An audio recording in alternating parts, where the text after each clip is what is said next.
How to pet a cat. Petting a cat may sound simple, but for children or people who haven't spent much time around cats, it's important to know the do's and don'ts of approaching and touching a cat. Petting in the wrong spot or using too much force or speed can agitate some cats, causing them to bite or scratch. Experts recommend letting it happen on the cat's terms, seek permission to touch them, and let the cat have control over the interaction. There are a few places where it's hard to go wrong. Areas where cats have scent glands are perfect for petting. Spreading their scent imbues their environment with a familiar smell, which in turn makes them feel happy and content. Knowing where to touch, and when to stay away, can help ensure that both of you enjoy a little cat-human contact. Part 1. Focusing on areas with scent glands. Number 1. Start with a soft chin scratch. Use your fingertips or fingernails to gently rub the chin, particularly where the jawbone connects to the skull. It's possible the cat will push into your stroke or jut out their chin, both signs of enjoyment. Number 2. Focus on the area between or behind the ears. Use the pads of your fingers and apply gentle pressure. The base of the ears is another scent marking spot for cats. If they bump their head against you, called bunting, they are marking you as theirs. Number 3. Pet the cat's cheeks just behind the whiskers. If the cat likes this, they may rotate their whiskers forward, effectively asking for more. Number 4. Run the back of your hand gently along the side of the face.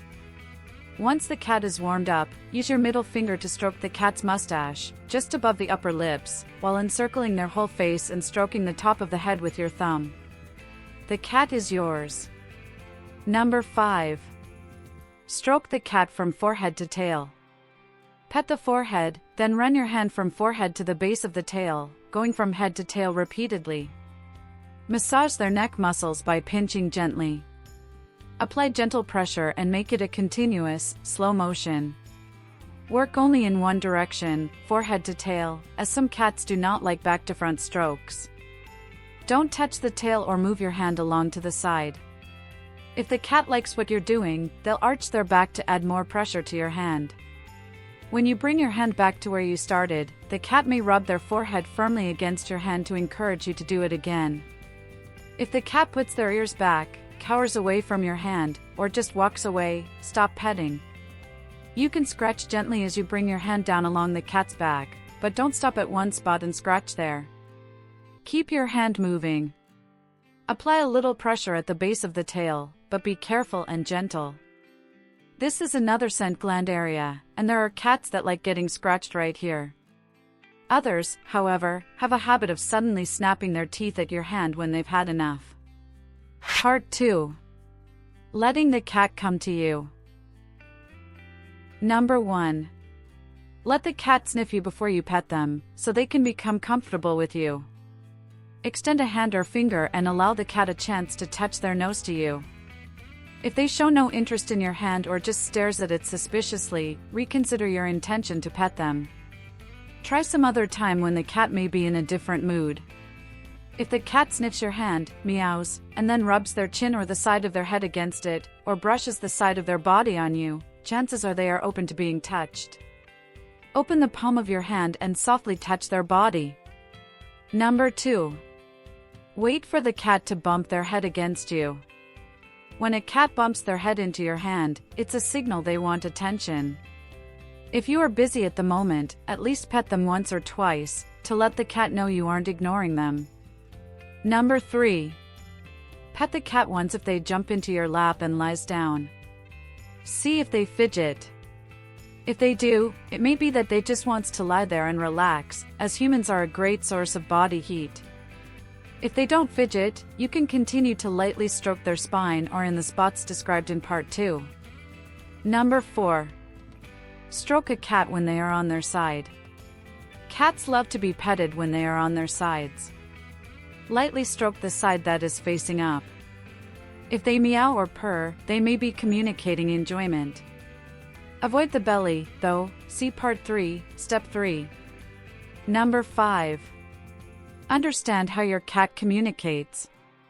The cat makes some low audible sounds, called purring. Purring is one way a cat signals that it feels sociable and wants attention. When accompanied by hip bumps, ankle twining or head bumping, it means your cat wants you to pet it right now. Sometimes one stroke is all the cat wants, like a handshake or a greeting, rather than a long hug and snuggle session. The loudness of a cat's purring denotes its happiness level. The louder the purring is, the happier the cat is at the time. A soft purr means that they are content, a loud purr means very happy. Excessively loud purring means over-excessive happiness, which can sometimes switch quickly to annoyance, so be careful. Number 6. Watch for signs that the cat does not want to be petted anymore. Sometimes even petting that feels good to the cat can become overstimulating or irritating, particularly if it is repetitive. If you're not paying attention, the sign to stop may come in the form of a soft, inhibited bite or scratch. Often, however, the cat gives several subtle signals before biting that they do not want to be petted anymore. Look for these advance warnings, and if you see them, stop petting. Ears flattening against the head, tail twitching, fidgeting, growling or hissing. Part 3. Learning what to avoid. Number 1. Keep your petting from the head to the tail and don't switch directions. Some cats do not like getting stroked from tail to head. Number 2. Don't pat the cat. Some cats enjoy it, but some don't, and if you're not used to being around cats, you're better off not experimenting unless you want to risk a bite or scratch. Number 3. Stay away from the belly. When cats are relaxed, they might roll onto their back and expose their belly. Don't always take this as an invitation to rub their tummy, as many cats don't like that at all. This is because in nature cats must be careful to protect themselves from potential predators, as opposed to dogs, who are more confident in this regard, and love having their bellies scratched. The stomach is a vulnerable area where all the vital organs are located, so lots of cats will instinctively bare teeth and claws if touched here. Some cats do like it, but they interpret it as an invitation to play rough or wrestle with claw grabbing and scratching. They'll wrap their claws around your hand or arm, bite it, and scratch at it vigorously with their front and back paws. This is not always an attack, it's how some cats wrestle. If a cat grabs you with its paws, hold still and let the cat disengage their claws. If necessary, reach over with your other hand and gently pull the paw back to unhook the claws. Cats often scratch deep when they don't intend to if their claws get stuck. They use claws to hold and grab, so when the message is for you to stop moving your hand, they'll stop if you stop. Number 4. Approach the feet with caution. Don't play with a cat's feet unless you know the cat well and know they like having their feet played with.